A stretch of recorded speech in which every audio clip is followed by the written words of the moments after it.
Yeah.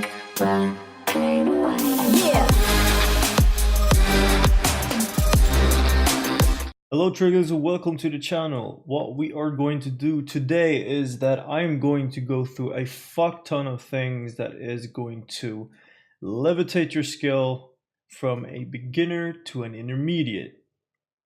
And how are we gonna do that? Well, it's pretty easy. I'm gonna go through all of the user interface, and I'm gonna use the typical stuff like edge loops and chamfer, verts and poke face and curve tools and whatnot. But I'm gonna show you the proper way of using things and how to preemptively set yourself up for success when it comes to UV maps and how you can better utilize the tools and just get a very proper understanding that will send you from being the one that goes, oh well, I know what an edge loop tool is, into fully mastering it and then sending you upwards to an intermediate level, instead of being I know how to use it, into I know exactly how to utilize this tool in every single situation to my benefit. All right, we are going to create a very ugly chair. And during the creation of that ugly chair, I'm going to go through a shit ton of stuff like bridge, edge loops, mesh display, and revert faces and whatnot. So if you wanna skip to a certain part of the tutorial or whatnot, if you found this from YouTube or Google or whatnot, just look at the description. I'll put timestamps on everything so you can just skip to the part you want to know. So without further ado, let's get to it. So we are going to create a box. I am going to flatten the box, and then I'm going to exaggerate the size of it just so we can see it better. And I'm going to move it out of the grid just like that. All right, so this is the base of the chair. Now, as I said, we are going to create a very ugly chair, but keep in mind it's the tools and the usage of the tools that are in the center right here. So step one, everyone pretty much should know, even as a basic user, that if you click something and press F, it just focuses the object. You can scroll in and out without any problems. But a lot of users kind of miss the fact that if you hold down Alt or Command, I think, on a Mac, and mouse 3, which is the scroll button, you can pan around the room freely. It doesn't really need to be focused on anything. You can just pan around the room freely. Press F to get back right there. So that's a giant tip, because this tool right here is a lifesaver. All right, so press F to just get back to that. And what we're gonna do right now is we are going to look at the edge loop tool. I know you're thinking about, oh shit, well, I know this tool already. Well, you could just skip to another part, or you can just check it out and probably learn something. So what we are going to do is we are going to go to mesh tools, and then we are going to create two handles for the chair. Now, a normal way of doing this is you probably have it like this, and then you press insert it right there, and then you will press it right there, and then you probably press G to repeat. That's not what I want to do. My bad. Maya is being a little weird. Just press G to repeat last command, and then you drag that one out, and then you press G to repeat that one, and you do it like this, right? Now this isn't wrong to do, but the problem is that you don't know the exact distance between the outer edge and this edge right here, and the same thing here and here, and these ones might not be symmetrical. So what I want you to do is, first of all, just Control Z back and remove all of those edges. Well, I don't want you to destroy the program like I just did, so I'm gonna just double click and delete that, just like that. And I want you to go to mesh tools and then click the little checkbox, go to multiple edge loops, and then write a number 2. All right, and then if you press anywhere on the object, it will automatically put those edges in the middle of the object dividedly. All right, now the problem is that we want these edges to be on the pretty much on the edge of the object. So the problem is that we can't really move them like this because they'll move together, right? No brainer. So what you do is you press the scale tool and then you size them towards the edge, and then you can just press G, press it on the object, and then do the same thing again. And now your handles will be perfectly symmetrical. All right, so the next step would be to actually extrude the handles, right? So what you would do is you could, select these two faces, and then you can hold down Control and press E to extrude, and you can just drag them up, right? Well, the good thing is in Maya 2018, if I just remove that and check that it says undo poly extrude, if you select these faces and then hold down the Shift key, of course press W first, and then hold down Shift and just drag the object. And if I let go of the Shift and press down Shift again and drag it, you can see that it extruded twice. It's a new feature that I included in Maya 2018 that is absolutely bliss. It's amazing. So use that as a shortcut. Don't press Control E. You don't really need that anymore. And here we go. We got two handles, right?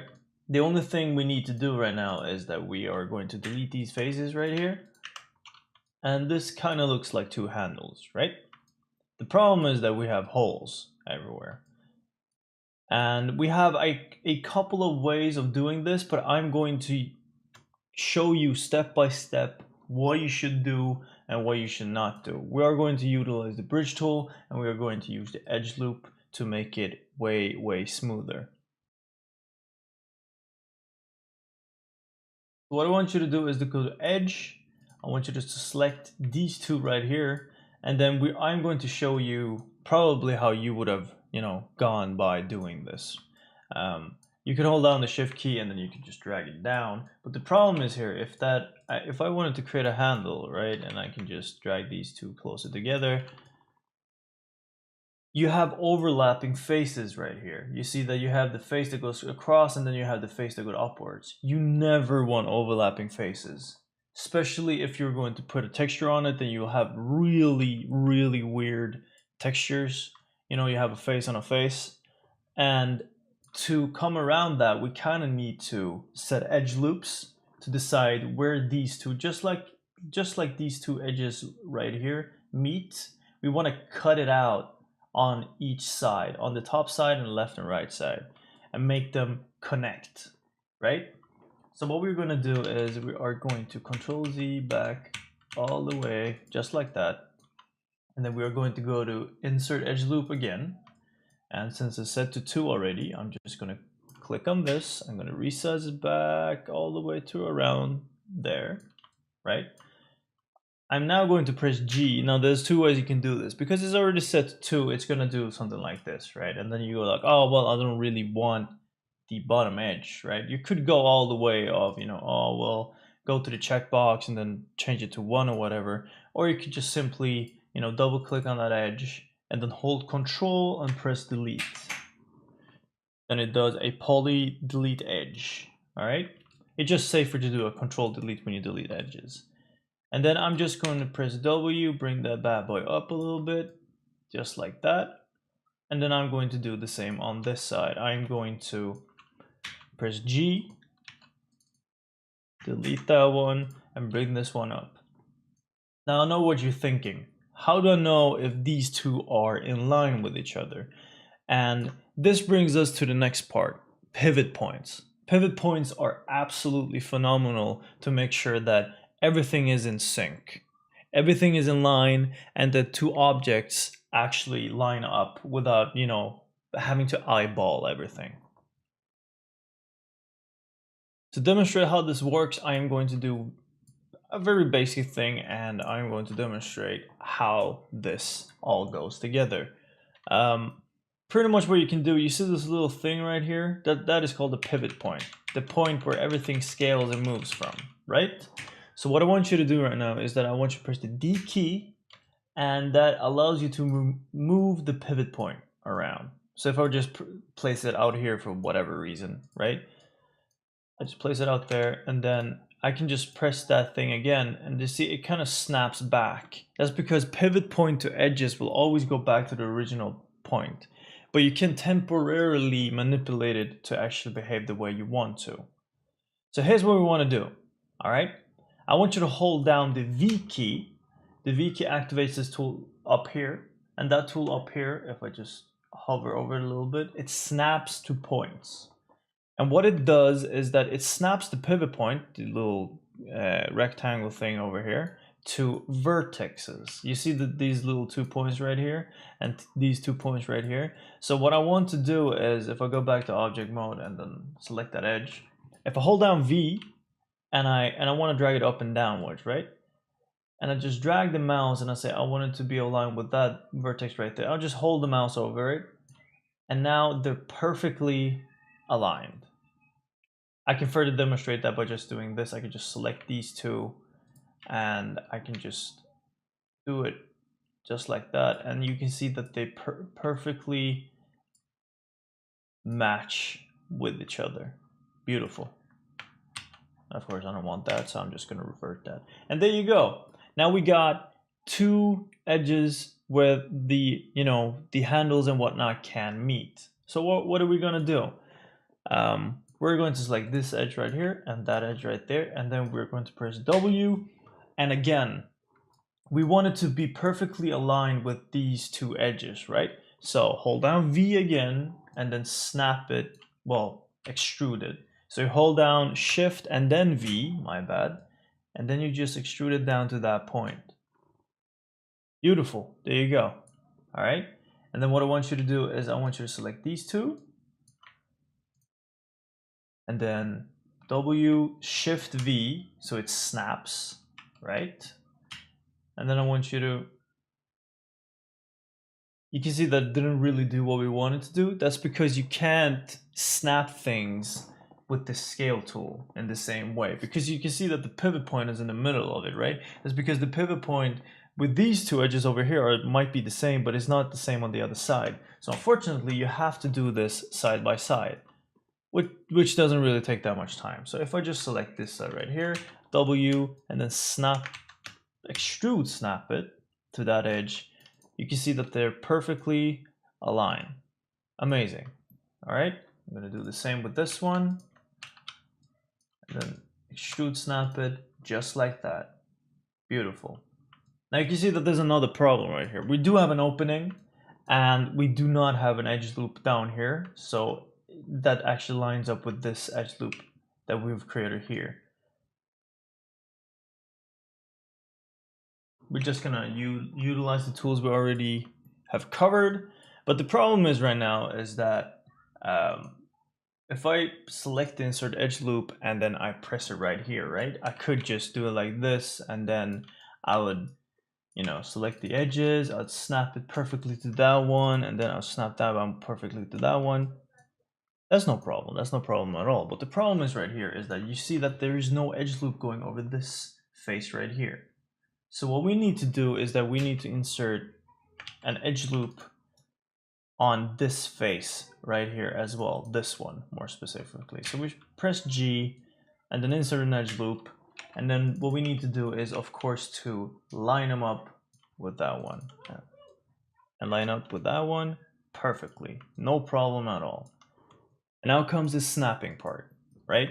Now we need to grab these two edges right here perfectly, and then we snap it to, well, extrude snap it to that one, and then we select these two, and then we extrude snap it to that one, and there you go. Bada bing, bada boom. We have one perfect handle. All right, and now comes the bridge. The bridge tool is one of my absolute favorite tools. What you do pretty much with the bridge tool, if you're using 2018, let's say you select this one and that one, right? The bridge tool is, let me just get this right. This thing right here is the bridge tool. The bridge tool pretty much just creates a face between the two edges you've selected, which is amazing, but because you see it just filled the hole I have right there, right? What you can do as well is that you have a tool, if you shift and right click, that says fill holes. But the problem is that it fills every single hole you have on your entire character, and that, well, not character, object. And that is not what you want to do. You want to be very selective with which of these edges you are going to use the bridge tool on. Now there's a couple of ways you can actually access the bridge tool. You can select these two edges right here. You can hold down shift and hold down right click, and then you have bridge right there. Or you can just press this button right here, which is bridge. It's on the poly modeling, and there you go, you have a bridge right there. Or you do have it under edit mesh and bridge as well. They all work exactly the same. So what we need to do right now is to patch up these little things. I'm just going to press G to repeat last command, and then G, and then G, just like that. And there you go, a perfect handle. The problem is here that it's not actually perfect. The problem we have right now, which we can't really see with the naked eye, is that if I was to select this face right here and then move it, you can see that these two faces aren't really connected to each other. And the reason behind that is that, well, these vertices right here, even though they're perfectly aligned with each other, really lying on top of each other, you can see that there's 3 edges right on top of each other. They're not connected in any way. And the problem is that even though we stacked them on top of each other, we haven't really said that, you all 3 should just become one, because I mean, you're all one vertice pretty much. So what we're going to do is that we are going to go to object mode. You're going to hold down shift and you can right click, and then you have, if I'm not entirely mistaken, I am actually mistaken, you're going to go to edit mesh and then press merge.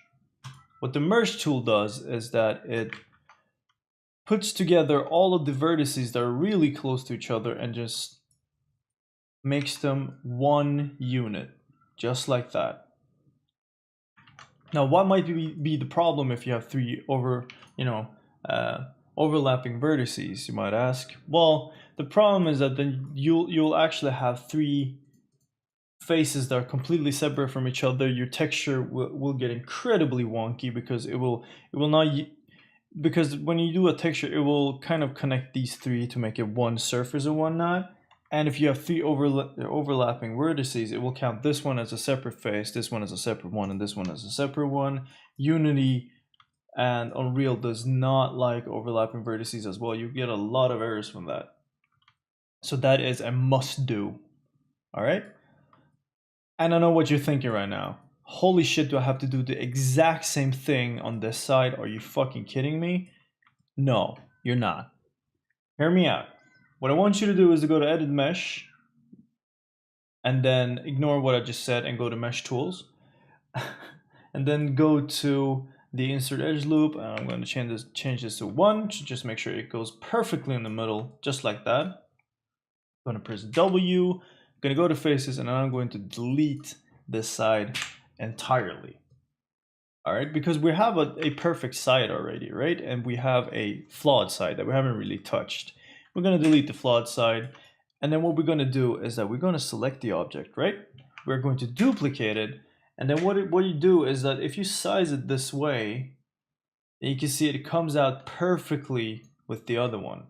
But here again, we can't really eyeball the size of the, we could eyeball it to make it a little bit, special on each side, make it look a little bit more handcrafted or whatnot. That's a preference for you personally. But if you want it to be perfectly symmetrical, then you are going to go to the channel box right here. And then when you start scaling it, if you check the scale right here, right? If you start scaling it, you'll realize that it goes to some type of minus values, right? So what you do is you just press a minus in front of this, and then bada bing, bada boom, you have 2 objects that suddenly become 1 chair. But the problem is right now that, there's 2 objects, right? So you can just select these 2, hold down shift and right click, and then you have combine down here. You also have combine up here, and then in mesh and combine. All of them work the same way, so I'm just going to press combine, and then there you go, 1 object, 1 chair. But just like before, even though they are combined, you still have overlapping vertices because, we place them at the same spot, but they're not one and the same. So again, I want you to select the entire object, I want you to go to mesh, nope, edit mesh, and then press merge. And what that allows you to do is that you can double click on this edge right here, control delete it, and then you go. You got a chair with handles. Perfect. Now the problem here you might be facing is that, oh, well, my chair is too wide or too, I don't know, big or whatnot, and you try to scale it down like this, you can see that the handles and everything kind of scale with it. That's the typical behavior. But if you want to make, this sitting surface smaller and whatnot, what you can do is that if you hold down right click and go to vertices, you just select one side entirely, and then just press W, you can just drag it like this without actually scaling anything. I'm just gonna make it a little bit smaller, and then I'm gonna just place it a little bit, center pivot, and then place it in the middle, just like that. All right, there you go. And there you go, it's a little bit too long. And there you go, perfect. So what we're gonna do now is we are going to create the, backside for it.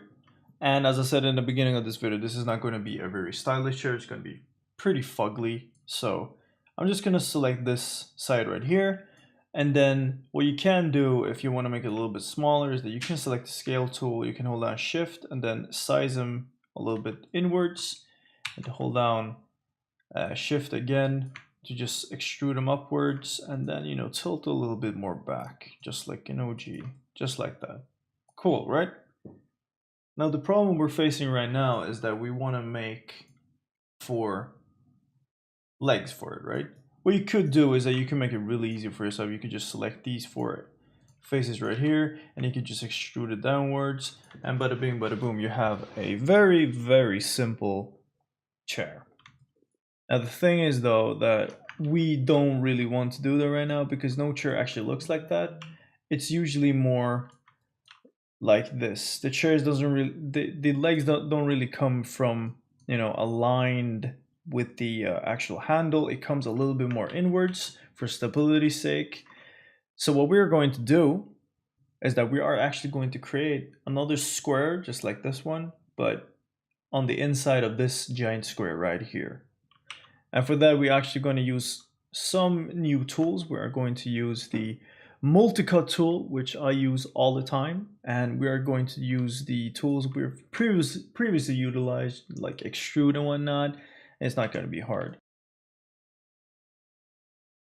Hold down shift and then scale this bad boy inwards, just like that. And what happens now is that you get, faces that pretty much look like this, right? So what you can do to make this very easier for yourself is that you can just go to edges, select these bad boys, and then shift delete. But as you see, what happens is that, because these edges don't really have a supporting edge anymore, it kind of collapses on itself. So that doesn't really work. So what we need to do is that if you go to the multi-cut tool, you select that one. And here's the key with the multi-cut tool. If you just click and drag, it doesn't really snap to any point, right? If you hold down shift, it snaps to percentage of that edge.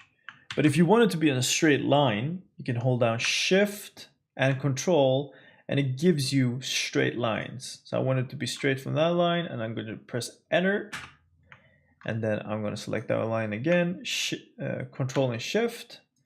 Bada bing, bada boom, we have another square. And what you can do then is that you can select that one and then you can delete it. And there you go, you got another square right there. We're actually just going to create this side. So I'm just going to repeat that. I'm just going to, whoops, that's not what I want to do. There you go. And there you go. Let's delete that edge. And there you go. What we can do now is that we go to faces, we select these ones, right? And then we just extrude them downwards. And that looks way, way better, okay? But of course, this process right here isn't really tedious, so we can just repeat the same steps over here. But just for practice, we are going to do the same thing we did previously. We are going to go to insert edge loop in the middle, delete this entire face right here. Oh, As you see right now, it didn't actually make the edge loop go all the way. I'm just going to do that again to demonstrate it. If I press the edge loop right here, it didn't actually press the edge loop all the way through. What you can do right now is that you can actually go to the multicolor tool. You can select that point and then you can select the other point and then press enter. And as you can see, it just connects the edge loop all the way through. Face, delete that one. And then we are going to duplicate that one. And then we are going to keep an eye out here. And then you can see that it's the Z, scale Z that actually moves. So we are going to set that to -1. Not -11, -1. There you go. And then select the two objects, combine them, and then we are going to merge them and delete the edge. And as you see right now, even if I double click on this edge right here, it doesn't really go all the way through, but that's absolutely fine. You can just take it step by step and delete the edges. There you go. No problem. Now you have symmetrical cubes on each side, and if I would select these and then extrude downwards, we have a pretty decent beginner chair. But I mean, as I said at the beginning, this wasn't really meant to be a very nice chair. It's supposed to be all about the usage of the tools we have. So we just drag that in a little bit, and there you go. Perfect. I'm going to show you guys a couple of more tools you can use, which is not really with the chair. It doesn't really have to do anything with the chair, but I'm going to utilize the chair just to show you. It's going to be really wonky, but you're going to absolutely love these type of tools. What you want to do sometimes is that if you have an object, let's say an object that goes straight up, and then you want, like, kind of want a cylinder shaped object like this one to kind of come out of it, you can't really do that because you have a face that is just like this, right? So what you can do is that you could select the objects, and then you could go to Boolean, and then you could press Union, but that the actual edges would be absolutely fucked, and that is not what you want to do. What you want to do is that you want to utilize something that, if you select a face, hold down Shift and right click, you have something called Poke Face. And as you see right here, it actually created a lot of lines for us. I'm just going to go ahead and delete that line right there. Just like that. Cool, huh? So what happens now is that you have an X, right? That doesn't really help us come any closer to the cylinder shape. So what we're going to do is we're going to utilize another tool that is called Chamfer. Let me just find it. Mesh, and then no, edit mesh. Mesh tools. Am I blind? I gotta be blind. Yeah, there you go. No. There you go. My God, my bad. Edit mesh, chamfer vertices. What it does is that it creates a rectangle, pretty much.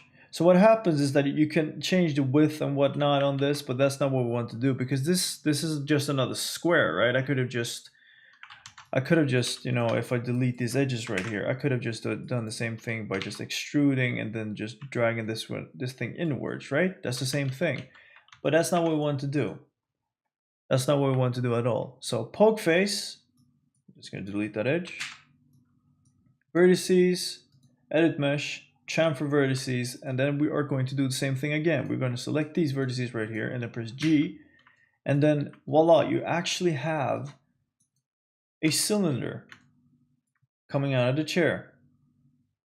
That's pretty cool, isn't it?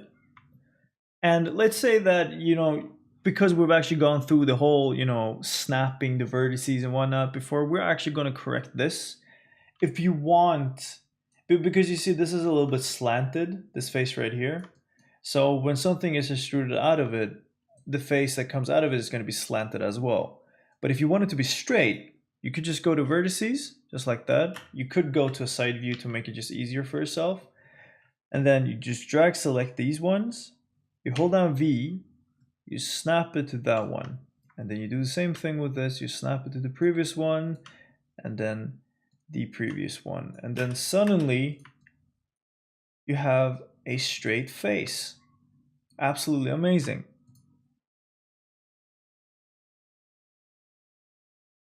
The problem with this though is that if you do it like this, then you'll encounter something called nGon.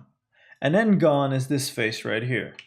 It's a side that has more than 4 edges or 4 sides. So as you can see, this one has 1, 2, 3, 4, 5, 6, 7, 8 sides. So it's an octagon. That's an nGon. Anything more than a rectangle pretty much is an nGon. You do not want nGons. I can just pretty much just demonstrate. So like, let's say if you would put this into a game engine, what a game engine does is that if you have, perfect lines, I'm just gonna fix this right quick. If you have perfect lines, what a game engine will do is that it will triangulate the squares, right? So this square right here would just get a line across it just like that. And this one right here would just get it across like that. But if you do not have the perfect geometry, what the game engine will do is it will create something that kind of looks like this instead. Which doesn't look half bad, but like the problem is that it doesn't know how to handle a flat face like this, and that can present some problems when it comes to your textures. It can actually lead to a lot of problems like tessellation problems and whatnot, and that is not something you want at all. Now, creating nGons like this isn't a problem, but you have to fix your nGons. You cannot let it, be like this. So what you can do is that you can select the face, shift right click, and just go to poke face. It automatically puts everything at the center. Or let's say you didn't have a face like that. You can select all the edges across, and then you can go shift right click, and then you can see that it doesn't really have a poke face anymore because you can only poke a face. You cannot poke the edges. So what you can do is if you go to the scale tool, you hold down shift, you extrude inwards, and then you can see that the lines are perfect, but the problem is that we kind of have to eyeball it, and then when they're at the middle, we have to press merge, and that is just, I just can't be fucking arsed to do that. So shift, drag it a little bit towards the middle, so it actually, gives you a face across. Shift, right click, merge collapsed edges, and then merge to center. I'm gonna do that again, all right? I'm just gonna do that again, so you're with me. Gonna select the edges, hold, press R to go to the scale tool, hold down shift, extrude inwards, let that go, shift, hold down right click, merge collapsed edges, merge edges to center, and then you go. You do not have an nGon anymore. Congratulations. Another thing is that if you want to hide different objects, let's say we just had a couple of chairs standing next to each other like this, or whatever the fuck this is now. And then you kind of just wanted to see this one right here, because if you go to the side view or whatnot, you kind of see all of the chairs at the same time. A good tool for that is to just hold down Control and press 1.